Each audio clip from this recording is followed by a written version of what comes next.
रहीम अस्सलाम वालेकुम। आज हम मैस एयर फ्लो सेंसर की टेस्टिंग करने जा रहे हैं और राइट नाउ हमारे पास जो गाड़ी है वो लैंड क्रूज़र है 2002 मॉडल, जिसके अंदर 5VZ-FE इंजन है।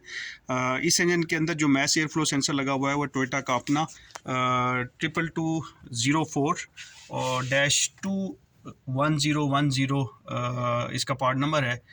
और ये इनटेक बॉक्स के ऊपर जो एयर फिल्टर बॉक्स है उसके ऊपर लगा होता है। जब भी 5 वायर सेंसर होता है उसके अंदर दो तरह के सब सेंसर लगे होते हैं, जिसमें एक मैस एयर फ्लो सेंसर होता है जिसके लिए 3 वायर्स इस्तेमाल की जाती हैं, और दूसरा इसके अंदर इनलेट एयर टेम्परेचर का सेंसर होता है जो कि थर्मिस्टर बेस्ड होता है, उसके अंदर 2 वायर इस्तेमाल होती हैं।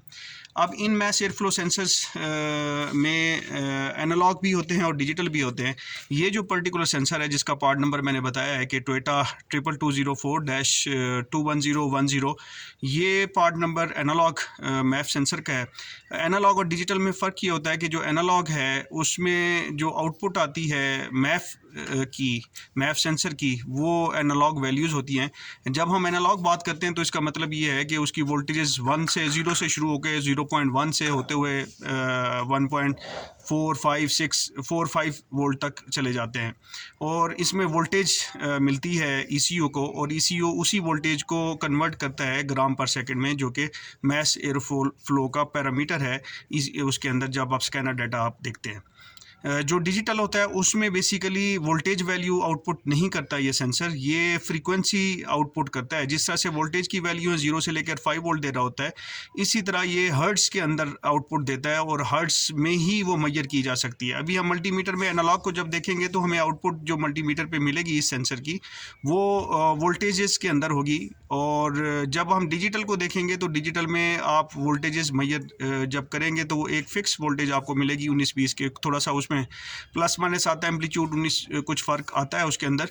हाउएवर वो बहुत ही मेगर होता है, कम होता है, जबकि उसमें मेन ये है कि अगर आपके मल्टीमीटर के अंदर हर्ट्स मेजर करने की या फ्रीक्वेंसी मेजर करने की कैपेबिलिटी है, तो जिस तरह से इस मल्टीमीटर के अंदर भी हम मेजर कर सकते हैं। यहाँ पे अगर आप देखें तो यहाँ पे आपको ये हर्ट्स नज़र आएंगे, तो इस यहाँ पे सिलेक्शन के साथ जो डिजिटल है वो आपको हर्ट्स देगा। चलिए हम वीडियो शुरू करते हैं। इसमें जो 3 वायर होती हैं, इसमें एक मैफ सेंसर का पॉजिटिव होता है जिसमें चाबी करंट जिसको हम कहते हैं, या इग्निशन करंट वोल्टेजेस आ रहे होते हैं कि इग्निशन आप ऑन करते हैं और 12 वोल्ट एक टर्मिनल पे एक लीड के ऊपर अवेलेबल हो जाते हैं, जो कि परमानेंट अवेलेबल होते हैं जैसे ही चाबी ऑन करते हैं। दूसरा मैस एयर फ्लो सेंसर का जो दूसरी लीड है वो उसके ऊपर ग्राउंड होता है, और वो ग्राउंड ECU चेसी के ग्राउंड से ECU ले रहा होता है और ECU से डायरेक्ट यहाँ पे पहुँच रहा होता है। और तीसरा जो है कि इस सेंसर की आउटपुट होती है जिसको हम सिग्नल वायर कहते हैं। फिर चौथी जो है ना, इसमें जनरली 5 वोल्ट रेफरेंस इस्तेमाल किया जाता है जो कि इनलेट एयर टेम्परेचर सेंसर के लिए होता है, और जो लास्ट 5th वायर है वो बेसिकली इसकी ग्राउंड वायर होती है, जो कि जो अगेन जो गाड़ी की चेसी है वहाँ से ECU ले रहा होता है और ECU के थ्रू यहाँ पे पहुँच रही होती है। इसमें ख़ास बात IAT टेम्परेचर सेंसर के लिए ये होती है कि जो इसकी पावर लीड होती है 5 वोल्ट रेफरेंस वाली, वही जब ये ग्रिप लगी होती है सेंसर के साथ तो वही एक्ट करती है एज अ सिग्नल वायर। वही पावर की वायर भी वही होती है और सिग्नल वायर भी वही एक्ट करती है। तो इन वायर्स को आइडेंटिफाई करने का जो बेहतरीन तरीका है वो ये है कि आप ग्रिप को रिमूव करते हैं। ग्रिप रिमूव करने के बाद आप नेगेटिव साइड के ऊपर अपना मल्टीमीटर कनेक्ट रखते हैं, और जो पॉजिटिव मल्टीमीटर की लीड है रेड कलर की, उसको इन तमाम टर्मिनल के ऊपर 1 बाय 1 लगाते हैं। जहाँ पे आपको 12 वोल्ट मिलते हैं तो आपको पता चल जाता है कि ये मैफ सेंसर की 12 वोल्ट की वायर है। जहाँ पे आपको 5 वोल्ट रेफरेंस मिलता है वहाँ पे आपको पता चलता है कि ये 5 वोल्ट इसकी जो आपकी सेंसर की IAT सेंसर की पॉजिटिव है, फीड है या वायर है, वो है। और फिर उसके बाद आप मल्टीमीटर को पॉजिटिव लीड के ऊपर रखते हैं, और जो मल्टीमीटर की नेगेटिव लीड है उसको आप जो बकिया 3 लीड रह गई उसके ऊपर जब आप लगाएंगे तो आपको जो ग्राउंड होगा मैफ सेंसर का वो एग्जैक्टली वही बैटरी के वोल्टेजेस देगा। जो सिग्नल वायर होगी वो बैटरी से थोड़े से कम वोल्ट देगा, क्योंकि वहाँ पे रेजिस्टेंस अवेलेबल है पीछे ECU में, तो वो फिर भी आपको चूँकि लो पे होती है तो इस वजह से आपको 12 वोल्ट से थोड़े से कम वोल्टेज आपको तकरीबन 11 साढ़े 11 के आसपास वोल्टेज वहाँ पे मिल जाएंगे। फिर जब आप इसी वायर को अगर आप उसी जो आपने पहले आइडेंटिफाई किया था 5 वोल्ट रेफरेंस वाली लीड वहाँ पे रखेंगे तो आपको 7 वोल्ट आउटपुट मिलेंगे, 7 वोल्ट्स आउटपुट मिलेंगे। और जो ग्राउंड होगी IAT वहाँ पे अगेन 12 वोल्ट आपको मिलेंगे। इसी चीज़ को हम कंफर्म करते हैं और देखते हैं। तो अभी वोल्टेज चेक करते हैं। हमारा नेगेटिव टर्मिनल मल्टीमीटर का लगा हुआ है और पॉजिटिव टर्मिनल पे हम सबसे पहले वोल्टेज चेक कर लेते हैं कि गाड़ी के वोल्टेज, ताकि हमें श्योरिटी हो सके कि हमारे मल्टीमीटर के जो टर्मिनल हैं वो ठीक तरीके से फिक्स हैं। 12.15 के वोल्टेजेस हमें मिल रहे हैं और हम उसी तरीके से इसको 1 बाय 1 इसके जो टर्मिनल हैं, जो प्लग है इसका, जो हार्नेस साइड है या जो केबल ECU की तरफ जा रही है उसकी तरफ, तो ये पहला टर्मिनल है। इसके ऊपर हम वोल्टेज चेक करते हैं।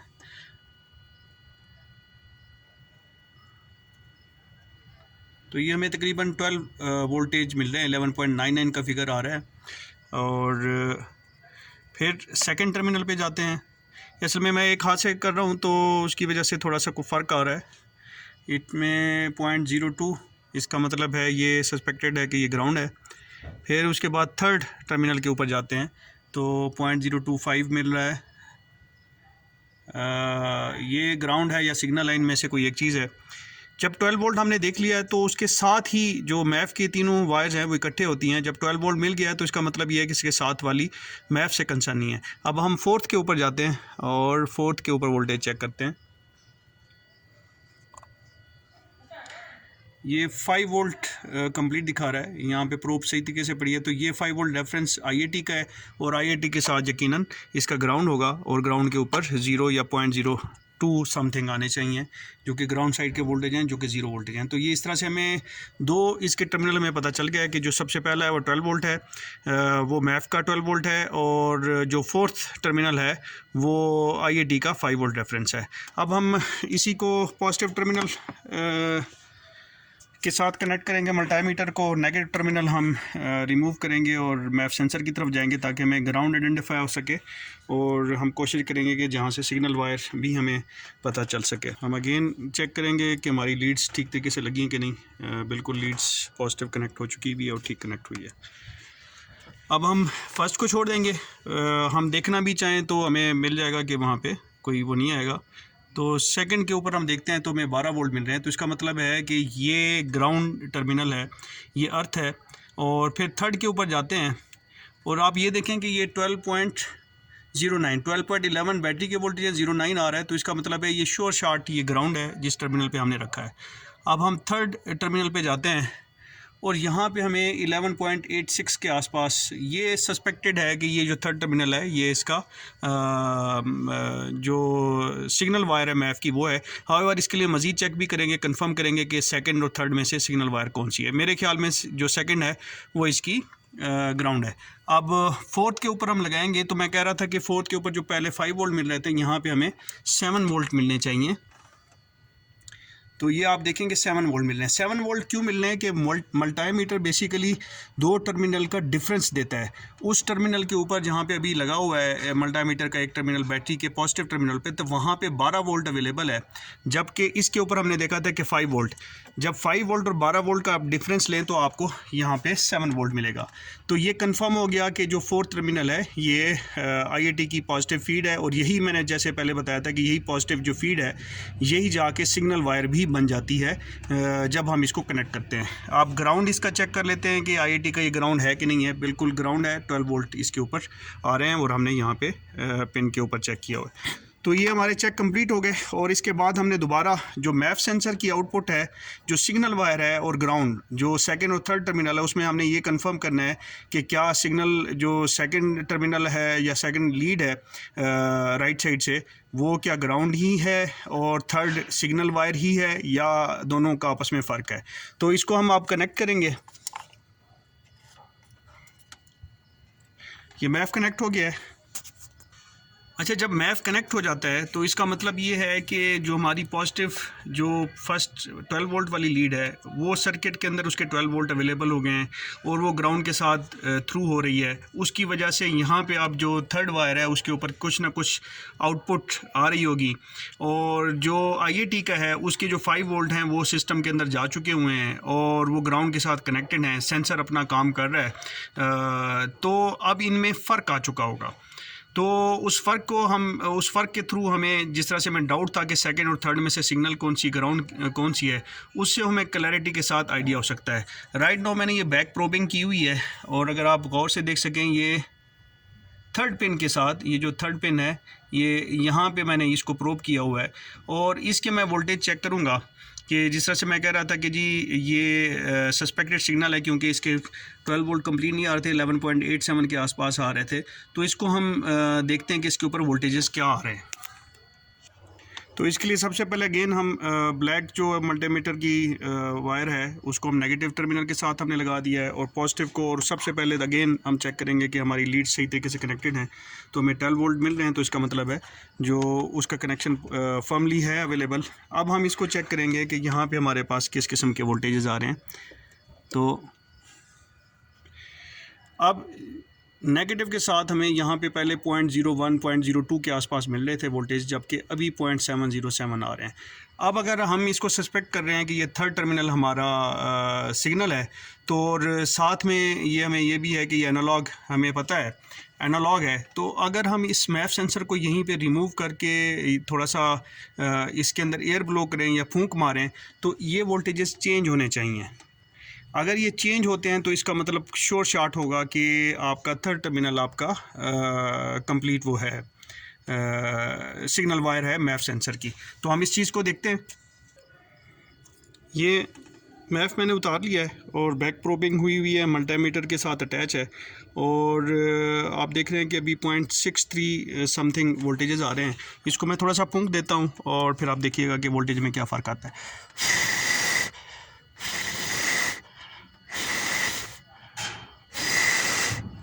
तो ये फूंक मारने से 2+ पॉइंट्स वोल्टेजेस के ऊपर चला जाता है, जिससे ये एक चीज़ ये कंफर्म हो गई कि ये सिग्नल वायर ही है और ये मैफ सेंसर की वायर है। और नंबर 2 ये है कि ये एनालॉग ही है। अगर ये एनालॉग ना होता, इतनी हवा, फूंक मारने की हवा से वोल्टेजेस में इतना ज़्यादा फ़र्क नहीं आता कि 0.7 से 2.5 या 2.6 पे वोल्टेजेस चली जाए। हैं जो मैं बात कर रहा था कि जो 5 वोल्ट रेफरेंस है जब IAT का जो कि फोर्थ टर्मिनल है जिसके ऊपर अभी मैंने बैक प्रोबिंग की हुई है, जब हम कनेक्टर लगा देते हैं तो वो 5 वोल्ट चूँकि अपने सेंसर में से गुजर रहे होते हैं और ग्राउंड के साथ थ्रू होते हैं तो सेंसर में कुछ ना कुछ रेजिस्टेंस होती है। उसी चेंज ऑफ रेजिस्टेंस से बेसिकली टेम्परेचर इश्यू को पता चलता है। जो सेंसर है वो थर्मिस्टर के ऊपर बेस्ड है। इसमें PTC टाइप यानी कि पॉजिटिव टेम्परेचर कोफिशिएंट वाला थर्मिस्टर लगा होता है और उसका जैसे जैसे टेम्परेचर बढ़ता जाएगा वैसे वैसे रेजिस्टेंस बढ़ती जाएगी। तो जब आपने कनेक्ट कर लिया, पहले तो 5 वोल्ट थे, कनेक्टेड नहीं थे, वो 5 वोल्ट रेफरेंस वोल्टेज थे जो कि इश्यू दे रहा था, वो यहाँ पे अवेलेबल थे। जब आपने कनेक्ट कर लिया तो वो 5 वोल्ट अभी इस रेजिस्टेंस से होके आ रहे हैं और रेजिस्टेंस कुछ ना कुछ वोल्टेज ड्रॉप करेगी, जिसकी वजह से आपको यहाँ पर जो वोल्टेज मिलेंगे वो थोड़े कम होंगे। तो अभी जो हवा का टेम्परेचर है वो तकरीबन कोई राइट नाउ यहाँ पे 26-27 डिग्री होगा के आसपास है। और इस पे जो वोल्टेज मैंने यहाँ पे नेगेटिव टर्मिनल के ऊपर मल्टीमीटर अटैच है और पॉजिटिव टर्मिनल को मैं लेके आया हूँ मल्टीमीटर के यहाँ पे जो 5 वोल्ट रेफरेंस वाली जो लीड थी उसमें बैक प्रोबिंग की हुई है। और यहाँ पे अगर आप देखें तो 1.795 वोल्टेजेस मुझे मिल रहे हैं जो कि 5 वोल्ट पहले थे जब ये अनप्लग था। अब इससे हमें कंफर्म हो जाता है कि ये जो 5 वोल्ट रेफरेंस है यही एक्ट करता है एज आ सेंसर की, जो IAT सेंसर है उसकी सिग्नल वायर।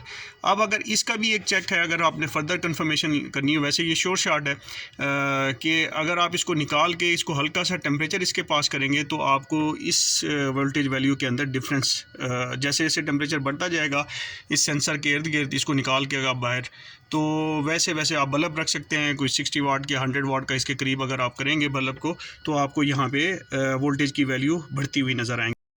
अभी मैंने मैफ सेंसर के ऊपर वापस इसको कनेक्ट कर दिया है बैक प्रोबियम के थ्रू।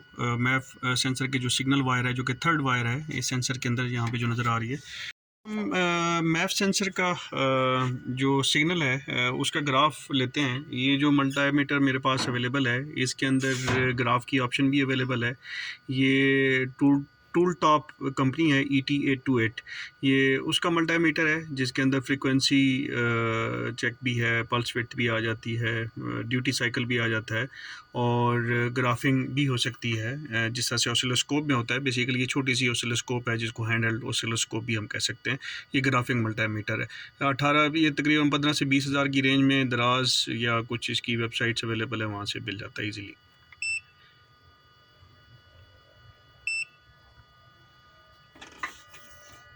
ये भी यहाँ पे इसके वोल्टेज दिखा रहा है।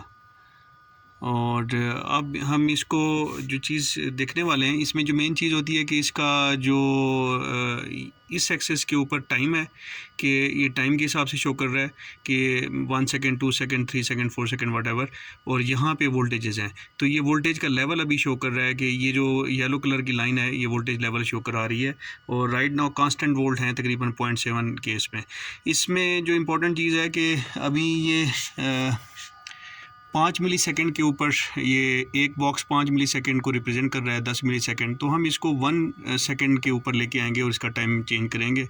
इसी तरह ऑसिलोस्कोप में भी टाइम बेस को चेंज किया जाता है कि ताकि आपका ग्राफ प्रॉपर बन सके।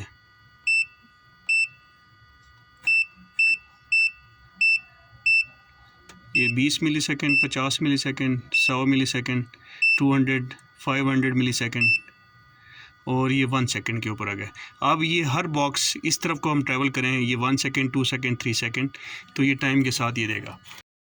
अब हमने इसका टाइम बेस और वोल्टेज लेवल रीएडजस्ट किया है, जिसमें वोल्टेज अगर आप इधर यहाँ पे टॉप पे देख सकें तो यहाँ पे 1 वोल्ट, एक बॉक्स 1 वोल्ट को ऊपर की तरफ हम जाते जाएं। ये जो वाइट लाइन है यहाँ पे ट्रिगर वाला, जो ये येलो कलर का ट्रिगर है, इससे ऊपर हर डब्बा 1 वोल्ट को रिप्रेजेंट करता है। और इधर हर डब्बा इस तरफ को जब जाते जाएं तो 1 सेकेंड को रिप्रेजेंट करता है इस तरफ को जाते हुए। तो अभी 0.7 वोल्ट्स हैं राइट नाउ इधर।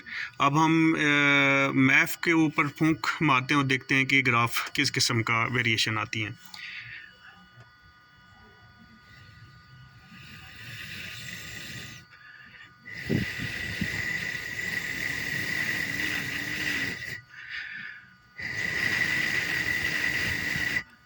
तो ये बेसिकली जब आप फूंक देते हैं तो इस तरह का ग्राफ, ये एनालॉग ग्राफ है और ये ग्राफ इस तरह से शो करता है। अभी हम गाड़ी को आइडल पे करेंगे, पहले गाड़ी कोल्ड कंडीशन में होगी तो एयर थोड़ी सी ज़्यादा होगी। मैप को वापस हम लगा देते हैं और इसका फिर ग्राफ को स्टडी करने की कोशिश करते हैं। अभी हमने इंजन स्टार्ट किया है और इंजन बिल्कुल ठंडा है। अब हम इसका थ्रॉटल प्रेस करेंगे इसी तरह से कोल्ड कंडीशन में, और थ्रॉटल वाइड ओपन पे लेके जाएंगे, फुली प्रेस करेंगे और फिर छोड़ेंगे और फिर देखेंगे किस तरह का वेव फॉर्म बनता है। चलें फुल प्रेस करके छोड़ें थ्रॉटल को।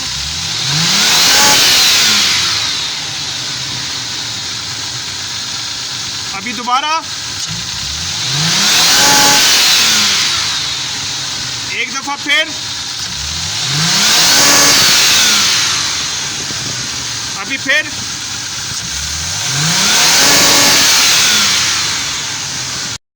अच्छा, जो अभी हमने वोल्टेज को कैप्चर किया इसके मैप के सिग्नल को इस ग्राफिंग मल्टीमीटर के ऊपर, वो गाड़ी चूँकि ठंडी थी, उसमें जो ग्राफ बना है उसमें थोड़ा फ़र्क है। जो एक्सटेंडेड ग्राफ होना चाहिए मैप का वाइड ओपन थ्रॉटल, आइडल से वाइड ओपन थ्रॉटल जाने में, हाउएवर ये सिमुलेट करता है किसी न किसी हद तक उसमें कि एक पीक आती है, थोड़ा सा फिर नीचे डिप आती है और फिर ज़्यादा फर्दर पीक के ऊपर चला जाता है। इसी तरह का ग्राफ बनता है एक्सटेंडेड ग्राफ जो होता है मैप का।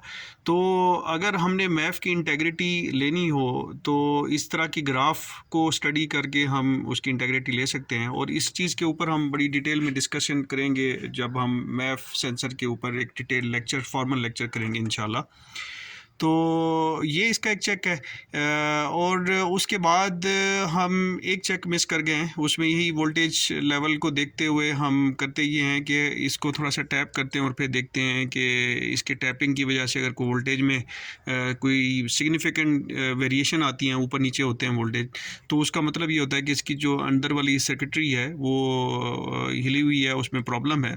और तो इसका मतलब ये है कि जब वो गाड़ी चलेगी उसमें झटके आएंगे तो वो वोल्टेजेस को अप डाउन करेगी, और ECU ये समझेगा कि हवा की जो मिकदार है उसमें प्रॉब्लम आ रही है, तो ऑब्वियसली फिर वो फ्यूल की जो इंजेक्शन है उसमें मेन आपका मैफ सेंसर ही रोल प्ले कर रहा होता है, तो उसकी वजह से आपकी फ्यूल माइलेज ख़राब होती है। इसके अलावा इसी में हम एक चीज़ को जब हम ये ग्राफिंग करते हैं या इसका सिग्नल के वोल्टेजेस मल्टीमीटर के ऊपर देखते हैं, तो उसमें हम ये देखते हैं कि आइडल के ऊपर या मुख्तलिफ RPM के ऊपर गाड़ी के RPM को स्टेबल करने के बाद हम ये देखते हैं कि वोल्टेजेस के अंदर कोई सिग्निफिकेंट किस्म की वेरिएशन अप डाउन तो नहीं आ रहा। अगर उसके अंदर अप डाउन आ रहा है वोल्टेज वैल्यू के अंदर के 0.5 0.67 से भी ऊपर के कभी एक ही जगह पे वोल्टेज वैल्यू खड़ी नहीं हो रही, जबकि आपके RPM स्टेबल हैं, एक ही जगह पे खड़े हैं, और वोल्टेज वैल्यू 0.5 6 7 8 की उसमें फ्लक्चुएशन कभी फॉर एग्जांपल एक वैल्यू 2.5 पे खड़ा हुआ है आइडल RPM पे मिसाल के तौर पे, और 2.5 से जो वोल्टेज वैल्यू हैं वो 2.5 भी कभी हो रही हैं, कभी 3 हो रही हैं, कभी 2 हो रही हैं, तो इसका मतलब ये है कि सेंसर की जो आउटपुट है वो ठीक नहीं है, उसमें कोई प्रॉब्लम आ रही है, जो सिग्नल है वो स्टेबल नहीं है। और अगेन सिग्नल अगर स्टेबल नहीं होगा तो आपकी जो फ्यूल माइलेज है उस पर प्रॉब्लम आएगी, ECU की कैलकुलेशन में प्रॉब्लम आएगी। तो पर्टिकुलरली अभी जो हमने ये मैफ चेक किया है तो हमें इसके तमाम चेक्स काफ़ी बेहतर मिले हैं। इसी में जो इम्पॉर्टेंट चीज़ है, जब हमने ग्राउंड के ऊपर नेगेटिव टर्मिनल के ऊपर वोल्ट मीटर की मल्टीमीटर की एक लीड रखी थी और हमने ग्राउंड साइड पे भी जाके चेक किया था, तो ग्राउंड पे हमें इस मैफ के 0.021 से लेके 0.025 मैक्सिमम वोल्टेज मिले हैं, यानी कि 225 मिली वोल्ट्स मिले हैं। तो एक अच्छा मैफ वो होता है जिसके ग्राउंड्स अच्छे ग्राउंड, तब हम कहेंगे मैफ सेंसर वाले इस तरह के जो क्रिटिकल सेंसर होते हैं, और उसमें ग्राउंड एक अच्छा वो होता है जिसमें जनरली 10 मिली वोल्ट या 10 मिली वोल्ट से कम हो, 20 मिली वोल्ट भी चल जाता है, बट जो डिज़ायर्ड है वो ये है कि 10 मिली वोल्ट का ग्राउंड हो। गाड़ी काफ़ी पुरानी है, तो यकीनन इसके जो जहाँ मुख्तलिफ़ जगहों पे जो ECU के ग्राउंड्स हैं या इस सेंसर से रिलेटेड जो ग्राउंड ECU से जाके चेसी को लगता है, उसमें किसी न किस्म की हल्की फुल्की क्रोजन है, जिसकी वजह से हल्का सा यानी कि 10 मिली वोल्ट का मेरे हिसाब से थोड़ा सा ज़्यादा है, बट जो सिग्नल है वो स्टेबल है। ये हमने देख लिया है, सिग्नल में इशू कोई नहीं है, उसमें बहुत ज़्यादा फ्लक्चुएशन हमें कहीं नहीं मिल रही, और इसकी आउटपुट ठीक है। तो हम यहाँ पे श्योरिटी के साथ इस सेंसर को क्लियर कर सकते हैं कि ये सेंसर हमारा ठीक है। आई थैंक यू ऑल। हम इंशाल्लाह नेक्स्ट वीडियो में जल्द ही जो डिजिटल मैप है होंडा सिटी के ऊपर हम एम कर रहे हैं, उसको हम चेक करेंगे कि डिजिटल, मेरे ख्याल में वहाँ पे डिजिटल मैप है, और उसी को देखेंगे। लास्ट में थैंक यू तो मैंने कह दिया, एक चीज़ और मैं यहाँ पे बताता जाऊँ, अगर हम इस मैप को निकालें तो इसमें सेंसर्स को हम अगर देखने की कोशिश करें तो यहाँ पे इस जगह के ऊपर सेंसर भी थोड़ा गंदा हो रहा है, इस जगह पे ये बेसिकली IAT है, इनलेट एयर टेम्परेचर सेंसर है। और टोयोटा में अगर आप अंदर देख सकें तो यहाँ पे 2 वायरें आपको ये चमकती हुई इस होल के अंदर नीचे, यहाँ पे नज़र, नीचे की तरफ यहाँ पे अंदर नज़र आ रही हैं, ये 2 वायर्स हैं। ये बेसिकली जो व्हीटस्टोन ब्रिज की 2 लेग्स हैं, एक तो मेन सेंसर होता है जो कि हॉट होता है, और दूसरा कोल्ड रहता है, दूसरी रेजिस्टेंस। ये दोनों, जिस तरह से ये वाली वायर है ये भी प्लाटिनम का रेजिस्टेंस थर्मिस्टर है, ये भी बेसिकली प्लाटिनम की ही थर्मिस्टर्स यहाँ पे लगे हैं। एक में करंट ज़्यादा दिया जाता है जिसकी वजह से वो हॉट हो जाता है और टेम्परेचर मेंटेन कराया जाता है, कांस्टेंट रखा जाता है इसके अंदर, और हवा जो बाहर से आ रही होती है उसको ठंडा करती है। जो दूसरी है वो बेसिकली वो भी प्लाटिनम का ही थर्मिस्टर होता है, और ब्रिज सर्किट का एक पार्ट होता है, वो कंपनसेट करता है जो हवा का टेम्परेचर, इन्वायरमेंट का टेम्परेचर है उसको। इसके ऊपर हम डिटेल में जो फॉर्मल लेक्चर करने जा रहे हैं इंशाल्लाह उस पर बात करेंगे। तो इस वीडियो के लिए आज तक इतना ही। I thank you all. अस्सलाम वालेकुम।